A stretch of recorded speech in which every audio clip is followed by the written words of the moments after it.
Troops, how we doing? I'm joined tonight on the podcast by the Essex Eagle. Love that. Love that. Jonny Plamer from Get Me Moving fame. Johnny, how you doing, brother? I'm all good. All the better to see you this evening, John. Yeah, I know. Let's just get straight into it, mate. Get Me Moving. Who is it, and what's it about, and where's the future? Yeah, sure. So Get Me Moving it's started by my business partner and I in December 2016. December 2016, I think that's right, yeah. We've been going for about 2 and a bit years now. We've got a team of 7 now. We help estate agents and solicitors make the moving process easier for their clients while just reducing admin for them. Up until now, there's been so many changes in terms of what we wanted to do. We started off initially B2C, but now we found out that B2B is better for us. So business to business. So working with estate agents and solicitors. Yeah. And we've got some big developments going on this year that I can't talk too much about. But we've got some big things going on this year that we know are going to rock the industry. So our main vision, which has always been the main thing from the start, is to help every home mover in the UK have a happy home moving experience. If people have moved home before, they'll know that it's a stressful time. You know, it's costly.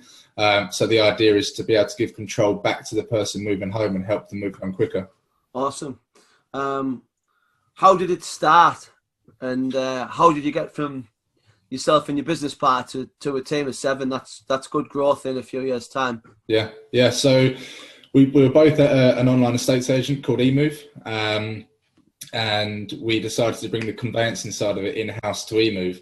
So what that meant was that we were doing the selling for the conveyancing in the actual company, eMove, rather than outsourcing it to another third-party company.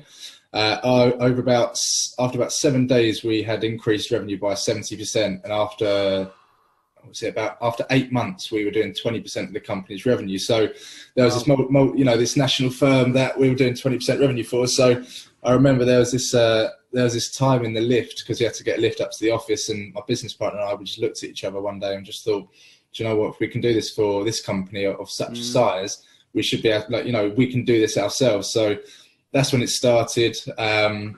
We started off with my business partner's flat, so it was just like love it. It was, so it was proper hustling in that flat there for about, I guess, 6 months.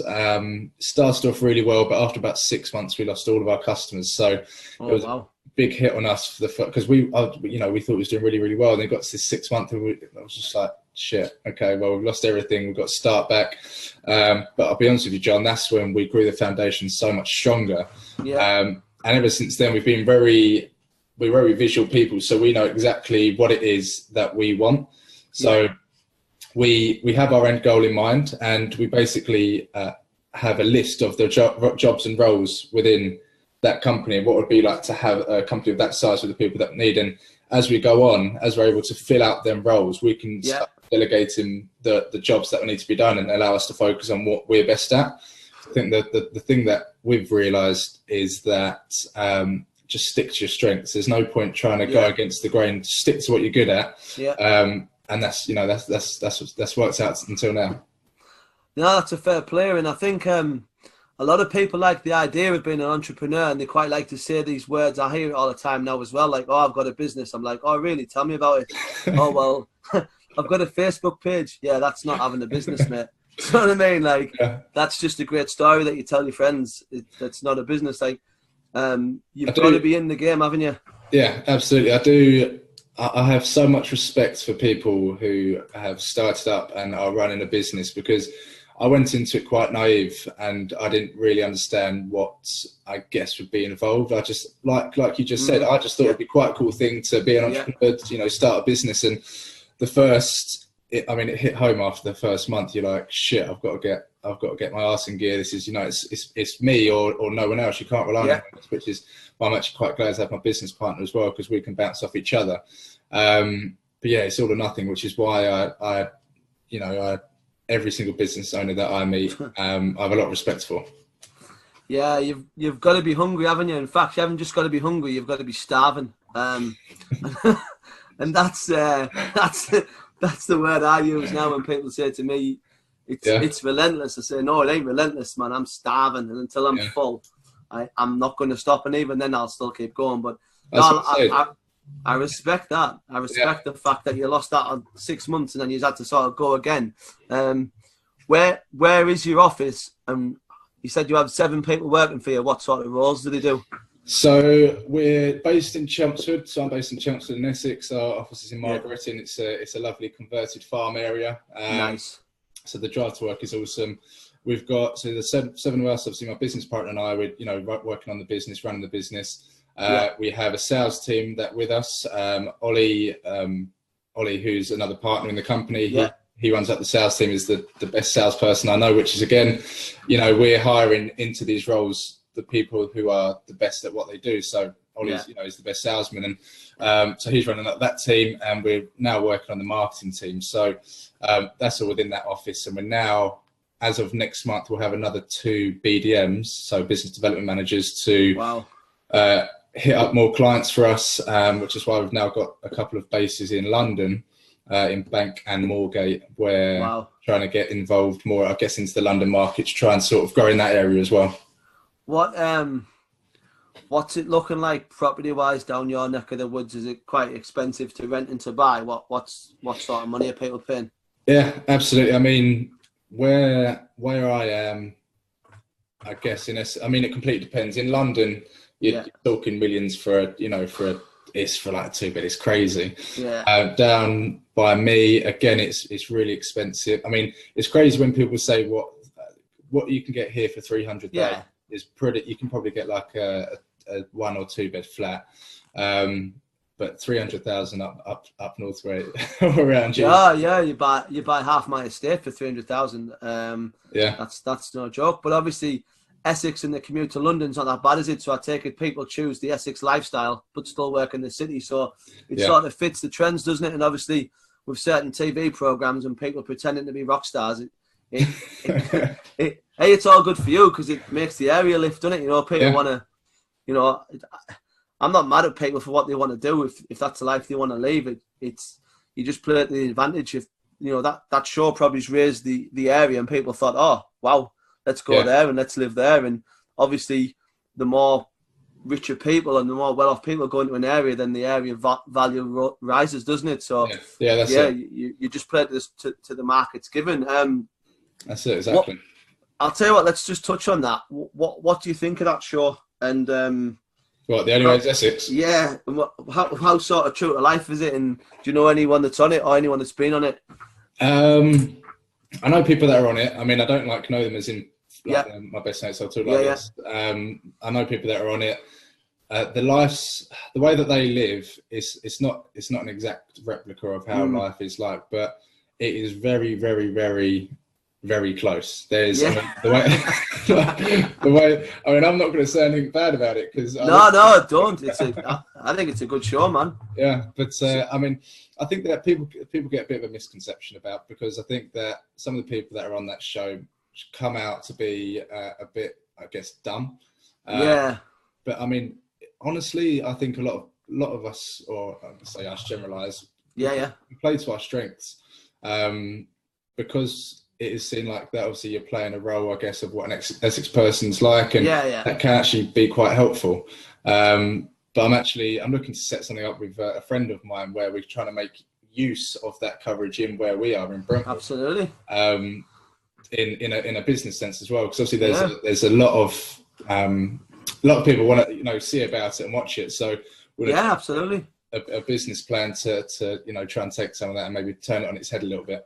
Yeah, they certainly did a lot for the area, as in they raised the profile. I mean, there's actually a lot of people on there who are sort of entrepreneurial as well, isn't it? A lot of the women have sort of different shops and clothes lines, and the fellas are doing this, that, and t'other, aren't they? So fair play to them. I know they get on that TV show, but it always seems like they go on from there to something else. I mean, Gemma Collins, King Kong couldn't stop her. Do you know what I mean? She's an absolute juggernaut, isn't she? She just keeps rolling through the project. So they're making use of what they got, and I'd never say a bad thing about them, because if I was in the same situation, then I've got to go on TV, then you can make a career out of it. 100%. No, absolutely. Someone said, "Do you want an opportunity to be a star?" And they're like, "Yeah, let's go." And I mean, they've gone to another level, haven't they? And No, it's the same up here with the Geordie Shore mob. Do you know what I mean? They've all sort of gone on and done fairly well for themselves. I mean, you know, how they represent themselves on TV will last forever, and they have to live with the consequences. But fair play for them for making a living. I mean, you know, a few of them are driving around in flash motors and all that sort of stuff. So, you know, a lot of people see that as success. What would you see as success? What's your goal at the end of it? So success to me isn't something that I guess can be shown. So success to me isn't the cars, it's not the house, it's not the money, it's nothing like that. I think that is good, and it's a good part of being successful if you're going to look at it that way. Success to me is enjoying what you do and being happy. I don't think I had a conversation with somebody yesterday, and he said, well, we had literally this exact same conversation. If I was a cleaner, would you see me as successful? I said, well, if you're happy in that job and you enjoy doing what you're doing, then 100%, because there's people out there that are, you know, multimillionaires, billionaires, and they're unhappy. Yeah. You know, you're on this life to, I guess, push yourself and achieve stuff, but you know, you got to be happy in what you do. No, that's a valid point. You know, if you're a cleaner, as long as you can turn around and say, well, I'm the best cleaner in the world. Do you know what I mean? Like, just, that's it. Exactly. Just own it. I know someone like that who owns a cleaning business. And when I first met her, she's like, "Oh, I've got the best cleaning business in town here." Do you know what I mean? I was like, fair play. Do you know what I mean? I was like, all right, don't want to fight you. But that's how you should always be. You know, like, you should never just accept, oh, well, I do this or I do that. But no, that's a valid point. And how much do you dabble within social media, and what do you think about the whole sort of Insta brag and brag the book and all that sort of stuff? Like, people are leaving very, very double lives, aren't they? And they're sort of making themselves out to be things that they're not. Yeah. And I always think you can only blag it for so much before eventually you get found out. So how does your company utilize social media, and what have you got to be careful of? So we obviously know that social media is a big thing. To grow your business, you need social media. I think that social media has already taken over. Yeah. It's just completely free. It's a part of it is completely free. So it's the best marketing tool that you can get, because almost everybody that you know is on it. Your target audience is on it, whether it's going to be LinkedIn for business owners or solicitors, estate agents, or if it's going direct to customer for Facebook. So with what you do, people that are looking on their phones, they want to see you doing adventures and doing exciting stuff. Yeah. So I can imagine for you, it's really important as well. So yeah, I mean, this next year we're going to be hitting social media hard. We're dabbling with it a little bit, but we're trying to grow our team around it, who are the experts in what they do. Just so that we can make the most out of it, because I don't want to give it a half-hearted attempt. Yeah, no, you never. I mean, I see your stuff, and I going back to what we were saying, giving 100%. This is why I like what you do, because you give 100. There is no holding back with you, John. Which is why it's great. I can get people to give up in a car park, mate, off just a 2-minute speech. Oh yes, that's not a knock on my character; it's a knock on their character. How does an estate agent, or where you're going, how do you make the best use of social media? What's the platform that really works for you to get your sort of message out there that either this property is available or this is available, or how do you use it better than the next guy or the next company? Do you know what I mean? What is it that you are doing that's sort of different? Yeah, so I mean, for us it is LinkedIn. Okay.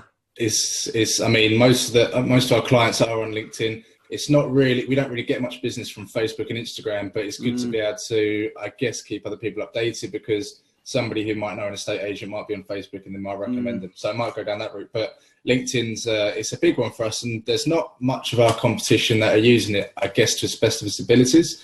Yeah. I think that LinkedIn, again, is a very useful tool when done properly. So again, this is something that we're working on at the moment, just to make sure that we're making the most out of LinkedIn. And I think the main point is that LinkedIn is there for connecting with other people. So what we've started doing is just sending messages, commenting on people's posts, because that way you get your name out there, and then start to know you. And you know, it's even through, you know, I've met people through Facebook and LinkedIn, and it's such a not an easy platform to meet with someone. But if you just say, look, let's go for a coffee, let's go for a chat, you don't know where that can, you know, where that can end up. Yeah, there's a lot of people. sort of pushing the message, but if you sort of reply to them, you have to have a two-way dialogue. There's a lot of people who I see who make a lot of mistakes in just turn the light on. Yeah. I was gonna say, mate, it's gone incredibly dark. There we go. Isn't it? Yeah, it's all right. No, it's all right. That's just how it goes. Hang on, I'll do the same. 2 seconds. Yeah, no problem. I have a light over my head now. Sorry about that, gang. It just went incredibly dark. Yeah, LinkedIn's a great platform, but it does take time, and it's not quite as easy as Facebook or Instagram to get real traction. And the ads are really expensive, aren't they? Have you gone down that road yet, trying to boost posts and stuff like that with LinkedIn? I haven't started that yet. Yeah, LinkedIn, no, but it's expensive, and the targeting process is a little bit sort of trickier. But from what I'm sort of reading and understanding, if you want to try and target a certain person or a certain job role, then that's where it's done, is on LinkedIn. So that's interesting. No traction on Instagram. Why do you think that is? I think it's because of our clientele. I mean, for example, the average solicitor owner is probably 40 to 60 years old. Right. They're not typically using Instagram, maybe Facebook. No. Yeah, they're not taking posting selfies. No, it should be. Yeah, well, this is the thing. So this is why we're staying level in everything we do. We want to try and bring all of that into what we're doing, because I think that it's going to happen someday. We need to be at the front of that. Yeah, I think whoever uses that technology the best early on, they'll be the ones that get attraction. Like, maybe it's not the short game, maybe it's not this year or next year, but 5 years down the line, it'll be like, yeah, we started doing stories and we started doing little things, and we really sort of jazzed it up. Like, just something little like handing the keys over to a new set of clients, to new tenants, and that sort of stuff. Like, sharing people's happy moments. Do you know what I mean? I think that's, you're telling a story, aren't you? You're basically saying, this could be you. Yeah. This could be we could be doing this for you in a few months' time. That's it. Get in touch. You can have that one, by the way, for free next time. I was going to say, you're starting to sound like Gary Vee, John. Yeah. Well, let's go on to Gary Vee, actually, because that's how me and you sort of got talking, because I just, when we met, for those who don't know, when we met in Morocco, I'd had like the world's longest stay, and I was a bit sort of fuming, because like, you were. I've just got like a bit of a sort of, I like to do things in a certain way, and like landing off a flight with my kit all over the place, and then someone saying, "Oh, let's go out for a meal." I'm like, "Yeah, is it alright if I wash my feet first?" But like, I had a word with myself and I cracked on. But we sort of got talking, and I just knew straight away. I can just know I get like an energy from someone, like, and they always do the acid test. They always say, "Do you listen to Gary Vee?" And as soon as someone says, "Yeah, I do," I'm like, "Ah, game on," because this guy will be on the same level as me. We ended up talking about Gary Vee for hours. That was the first night we had the big day, like a big day walking day. Yeah, no, I think we chatted about Gary Vee till about 4 a.m, and I'm constantly listening to Gary Vee, and I think, I don't know if you've seen it, but I put a post on something saying, Gary, save a date in your diary, 27th of July 2025. You're coming hiking with me in the Lake District. Mark that one in your diary. Love that. And what do you get from Gary Vee, and why is it he sort of just gets to you, and what the message that he puts out? So I tend to actually flick between a lot of these people. So Gary Vee's the main one for me. The one thing that I like about Gary Vee is that he's all about the hustle, the grind, putting the work in. The main thing that I like from Gary is that he talks about what you're just talking about. You don't expect short-term rewards. Yeah. You're in it for the long game. So just stay at the top of what you're doing. Don't buy all this crap that you don't need. Yeah. So, like all these people that people try and make themselves feel good, but you're not doing anything with it. So it's all about the long game. And that's the one thing that I've got to get from Gary Vee. Just his attitude towards everything. It's very similar to you. Just don't give a shit, do you? And make the market come to you rather than you go to the market. Yeah, I mean, I got, someone told me about him, and I remember literally sitting there listening to about an hour of just pure fire, and I was like, wow, it's this just pure guy fire, isn't it? is absolutely, everything he says is just like, yeah, and I say it now all the time: accountability. Yeah, As long as you understand that everything that goes wrong is your fault, yeah, regardless of whatever it is, you'll always win, because it's like, well, I'll take control of that and I'll make sure it doesn't happen again. yeah.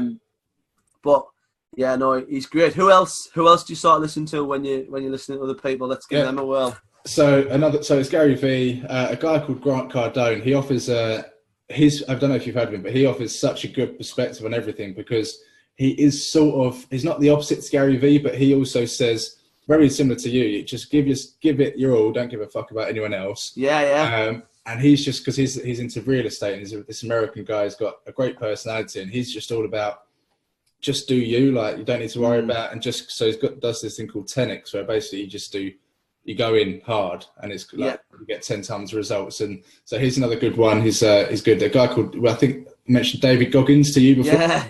David Goggins is the man. He influenced me to do a marathon run 2 days after I decided to, and that was big.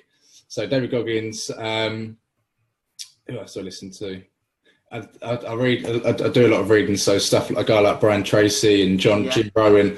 These older people who I like to read their books. They all give, I guess, the secrets to success. And my book collection is like a library to me. Not so much as that I'll just sit there and go through the books. Is that if I get into a situation, I know that I can go to a book. Say I'm feeling not that motivated. There's a book called The Motivation Manifesto that I can read, and I'll be like, shit, yeah, just do this, just so that I don't make it hard on myself. I just learn from what they're teaching. Yeah, no, it's great. It's funny you should mention Davy Goggins, because I just done like 5 days hard hiking, and on my on my fifth day we was doing like grade 3 scrambles, which is proper naughty scrambling, like really naughty, sort of like there's not much room for error, and sort of like around about 2 o'clock. I just remember thinking to myself, I'm absolutely done. Like the whole sort of 5 days had caught up on me. Yeah. And I was just stood there on the side of this mountain, like proper bent over. And like I was with Chris Waldron and another guy called Paul Poole, who was the instructor. And I was just thinking to myself, oh my God, I'm not in a good spot right now. And then I sort of thought to myself, I was like, what would David Goggins say to me right now?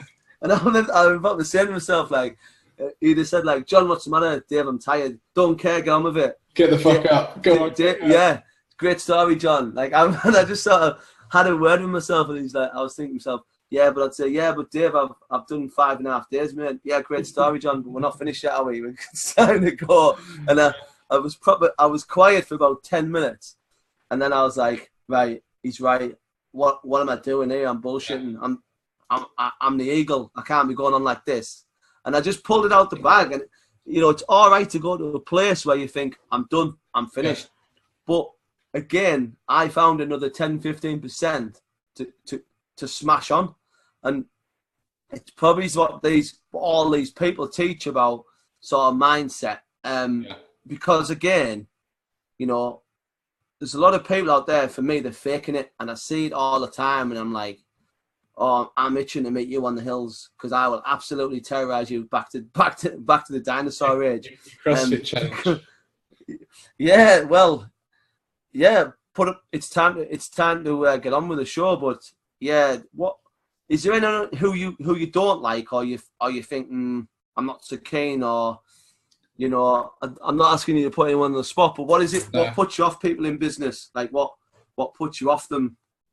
Is it all a fancy bling? And no, I mean, the thing that puts me off people is, I think that very quickly you can tell who is real or not. And the way that I like to do business is I like to be very personal. The thing that I love most about business is the people that I get to meet and the people that I get to speak to, because obviously I'm in meetings pretty like all day, every day. So I'm people understanding them, and straight away you can get to know who, I guess, is not being real, but who is being themselves. And I don't like doing business with people who aren't themselves. So that's the main thing that I look for. I mean, obviously you've got to be. I mean, obviously they've got their business in mind, and they might have a front to hide something or whatever it is. But I think that if you're real, then everything is just easier.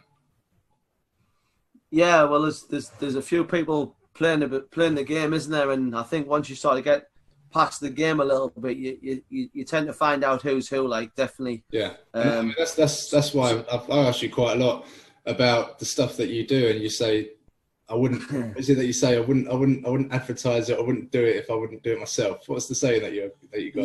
Yeah. Don't ask someone to do something you can't or won't do yourself. That's it. I love that. That is because people spot on. Yeah, that is 100% a military saying, like an army saying. That is. And as well, we used to have a sergeant major who used to call himself the Ronsil man, because he would literally carry around a tin of Ronsil, right? Yeah. And say, yeah, they call me the Ronsil man because I do exactly what it says on the tin. Do you remember that it was like an old, Google it later on, you'll laugh and all he ever used to say was, turn up at the right place, the right time with the right equipment, and everything else will take care of itself. And that was his thing. He's like, I'm not the greatest soldier in the world, but I just live by 3 principles: right place, right time, right equipment. Well, the rest is done. Ronsil man. So many people use that for business as well. They say that the solution or the formula to success is opportunity met by like training. Like, you need to be the best you, and then like you will just come across an opportunity, and that will create the success. Yeah. Which is, I guess, very similar to that. So yeah, love that. Yeah, it's very true, and I draw on all my strengths from people who I've met sort of back in the army days, and and things that used to sort of make me laugh. Do you know what I mean? And we'll sort of touch on the adventure that we had a few weeks ago, and we met in the car park. We had a bit of a chat about how it was going to go. I told you it was going to be hard, and lo and behold, 20 minutes later, we're on a pretty steep incline, aren't we? Yeah. And people are finding out a lot about themselves. Yeah.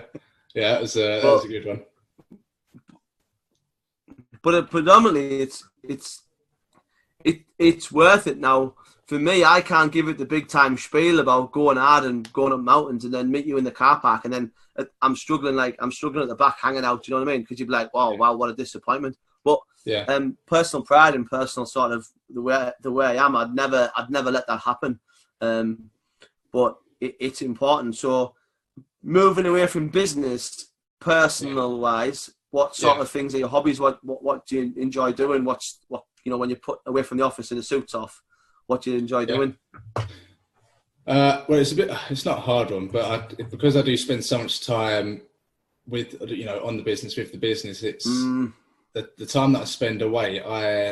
It's so precious to me. So I do a lot of working out. I used to do a lot of running, but I stopped that because I'm trying to bulk up a little bit. Right. Yeah.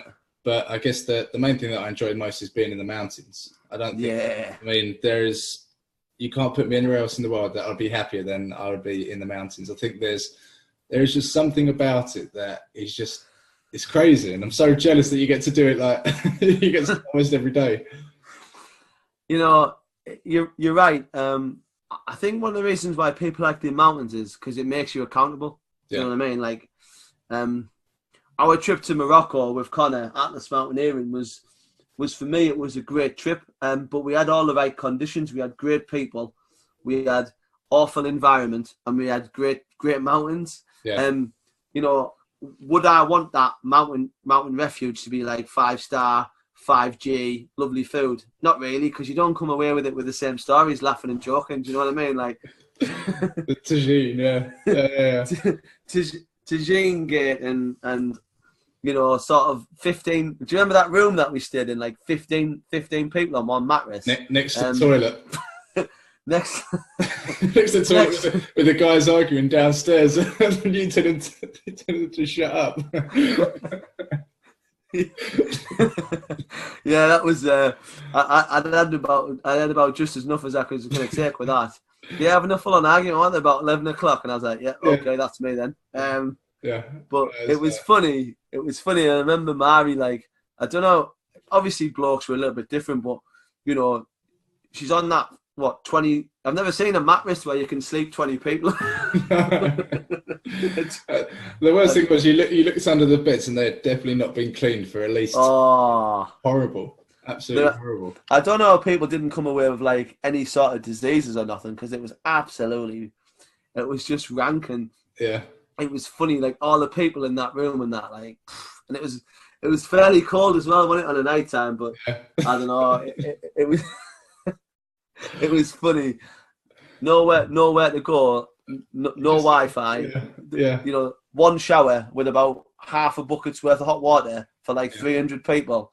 I think that's what I enjoy about it though, because when you do go to the mountains, or you do go somewhere so secluded, yeah, I guess it's all one in your mind. So you got, like you say, you're very accountable to yourself, but it's also everybody else, because I'm on such a high when I'm climbing up mountains, when I'm doing that sort of stuff, and I love being with because all the people that you normally go on mountain treks with, they're all very similar minded, they're very strong minded people. So the sort of like that Paul that we met, Paul Million, top fella. I really enjoyed speaking to him. And when you just go for a walk, so someone that you've never met before, and you can go for I don't know how long that walk was. We was there for hours. We had a right adventure. Probably 6-7 hours, and it was 7 hours. And to be fair, it passed in a heartbeat, didn't it? And exactly. Yeah. And I'm keen to start like a networking event where I think if people from business went out on a weekend, love that network. Boom, networking. Here it comes. And because I've been to plenty networking events, probably you have. Wait, what did you call it? Networking. That's everything against what you're about. I know, but I can't have net adventure because it doesn't really it doesn't really spin as well. But I am against it. But I feel, because Paul's done a lot of business, and a lot of people have done a lot of business and made a lot of connections. And I'm thinking somewhere along the line there's like a sort of a business sort of retreat, like the Black Sail Hut. 100%. Yeah. But sort of like on a business level, like, first question.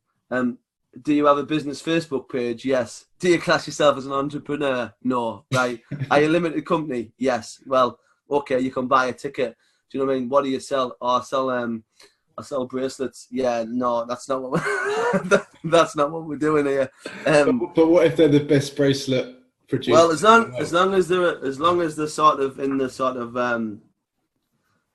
PLC limited company bracket, then yeah. I sort of can't deal with people now who are not like, just if you're in the game, get in the game. Do you know what I mean? You can't swim with sharks if you're not in the water. Do you know what I mean? It's all well and good saying I love them, but unless you're in there with a nosebleed, you don't really know what it's going to go like. But I'm thinking that along the line, that would be definitely something that would work. Like, get a group of business owners together, from across the spectrum, and just go on an adventure, and then people like. You create the bond, which then creates trust, and once you've got that, people will do business with people who they trust. 100%. Absolutely, yeah. So that's something in the future, and I mean, it's about gaining people's trust. But people buy from people, don't they, before they buy a brand? Do you know what I mean? And I'm very sort of Gary V again, jab hook. Do you know what I mean? Give, take. That's the sort of thing. What about anything else? I'll tell you what, you told a really story, and I liked it. And I'll ask you to tell it again about when you went to the garage and you didn't have enough money to pay. Go on, tell that one.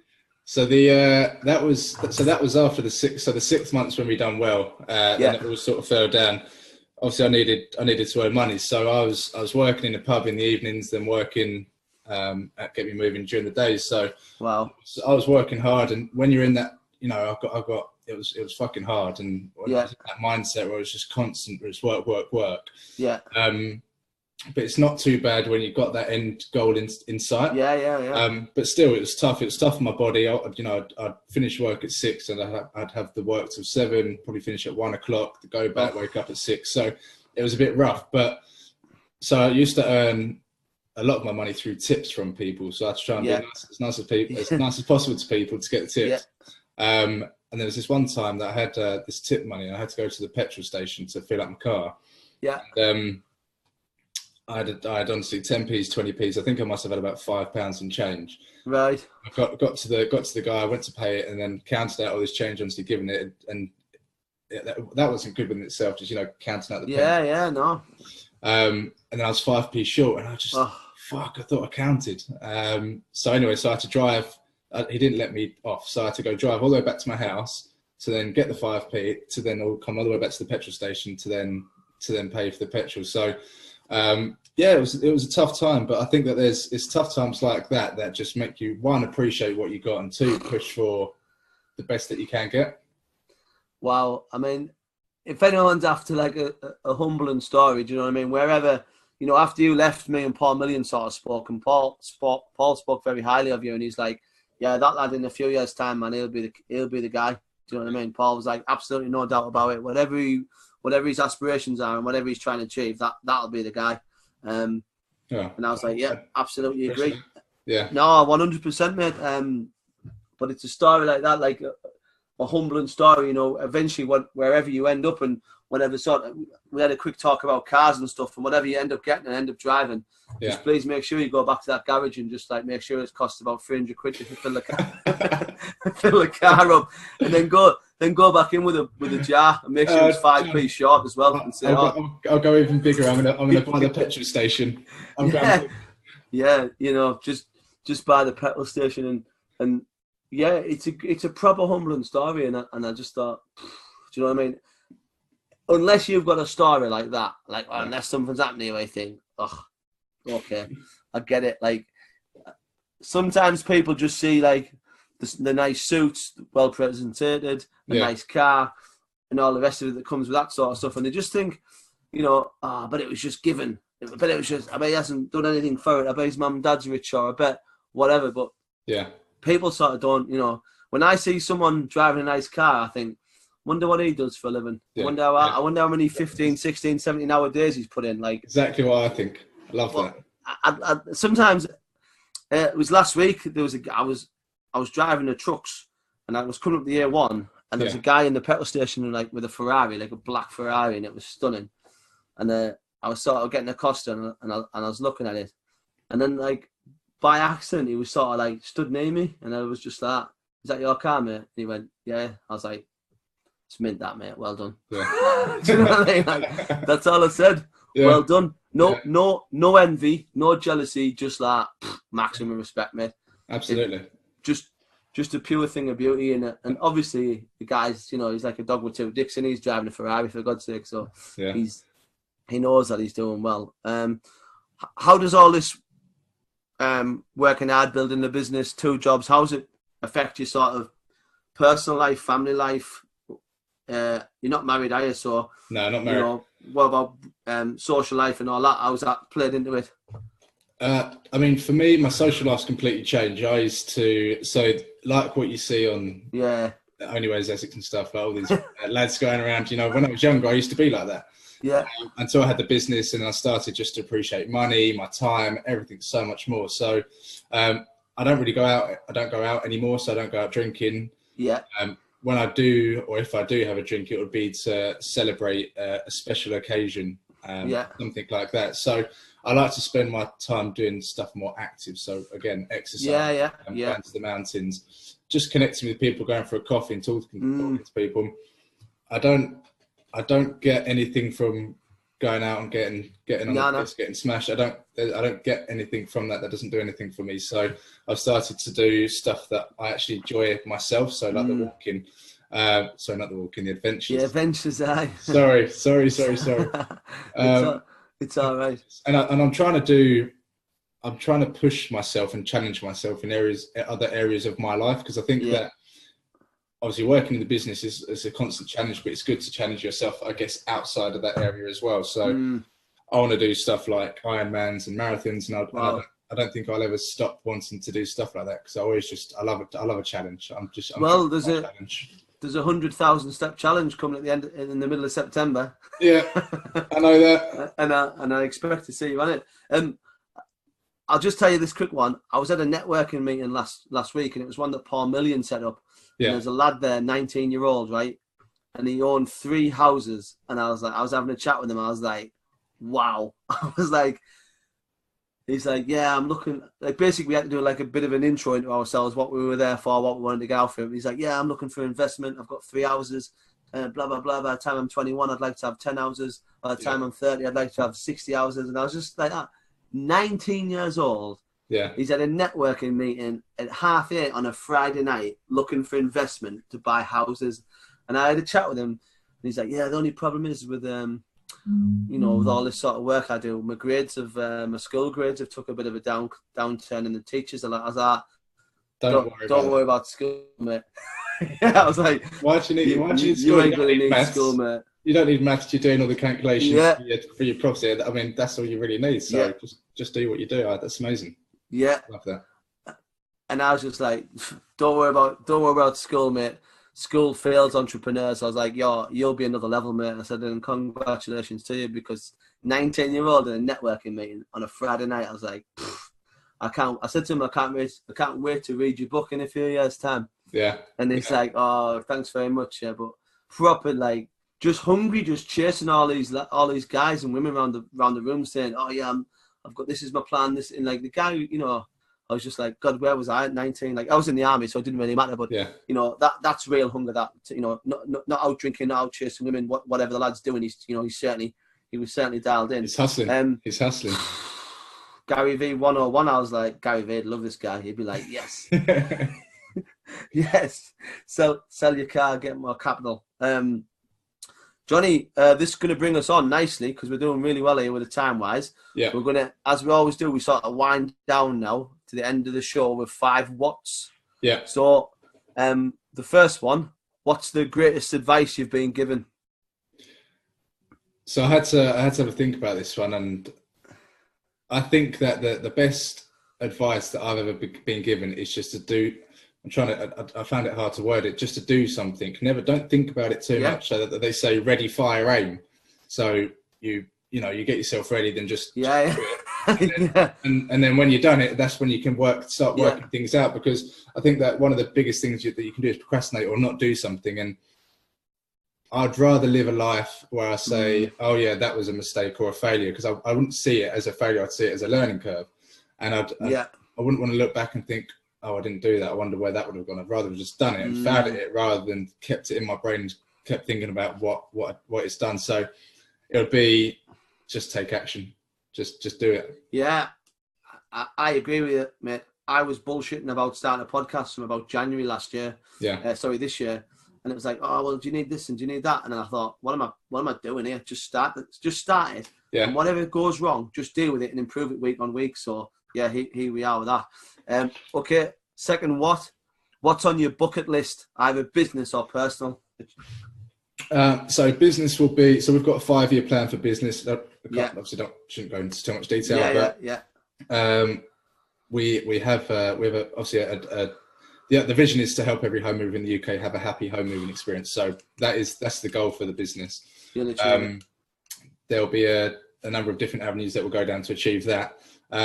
For personal life, I want to climb Everest by the age before 30. So it's always just been I just want to be at the top of the world. That's That's what I want to do. Fair play. The Ironman. I want to do an Ironman. I want to do. Is it Sharp Edge with you? Yeah. I want to get Sharp Edge done. Yes. And I want to have an Aston Martin V12 Vantage Sport. Why not? Why not? Third, what's your toughest day?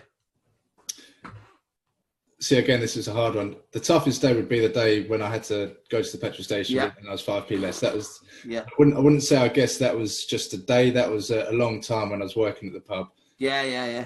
That whole part of my life was very tough. And you go into some deep places. Yeah. I didn't think, because I'm a positive person, I wouldn't go there. But I did, and it was so hard to get out of it. But yeah, that'd definitely be, I guess, the toughest time of my life. Fair play. What's the happiest day? Happiest so days. Far.